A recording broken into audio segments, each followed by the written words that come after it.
PA Wire, PA Images. Councils who trialed a controversial scheme requiring voters to take ID to polling stations have revealed how many people were denied the chance to take part in this year's local elections. Many MPs and councillors were left furious after constituents in Woking, Gosport, Bromley, Watford and Swindon were turned away from ballot boxes if they failed to present proof of who they were.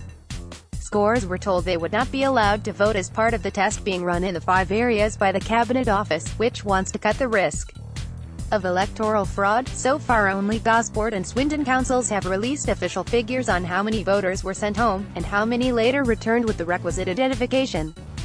The former said the overwhelming majority of its 20,612 residents who turned out brought the correct proof, with just 44 denied their right to vote. To qualify, they needed to show one form of photo ID, such as a passport or driving license, or 2 forms of non-photo ID, including council tax bills and bank statements.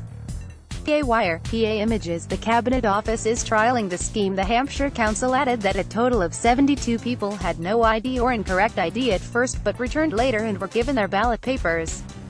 Returning Officer Michael Lawther said, "We ran a very extensive publicity campaign to tell people they needed to bring ID, and what types of ID were acceptable. I would like to thank voters for their cooperation and for helping us with this exercise." In Swindon, 62,166 people voted and 60 were asked to come back with ID. Returning Officer Stephen Taylor said 35 of those cast their vote later, leaving just 0.04% of eligible electors who did not either return with alternative ID or seek a replacement poll card. Government-funded trial of the use of voter ID in Swindon ran extremely smoothly overall, and we estimate at this stage that turnout is up on comparable previous years by around 6% to 40%, he added. A huge amount of work went on behind the scenes here in Swindon to raise awareness of the voter ID trial, and we carried out extensive engagement with local groups following a detailed equality impact assessment which was scrutinized by the Cabinet Office, the Electoral Commission, the Association of Electoral Administrators and the Council itself. Twitter. Ellie Reeves. Bromley and Woking councils said they would put together reports including all of their data at a later date, which will be presented to the Electoral Commission and Cabinet Office. Both organizations will carry out independent evaluations before a decision is taken on whether to roll the scheme out nationally, despite calls from Labour politicians for it to be abandoned. Lewisham MP Ellie Reeves said she was not confident polling station staff had been adequately briefed on the policy, after one man was turned away after presenting a listed accepted form of ID and another was told a hard copy of their proof of address was needed. Blogging for HuffPost UK, she said the government was seeking to solve a problem that never really existed.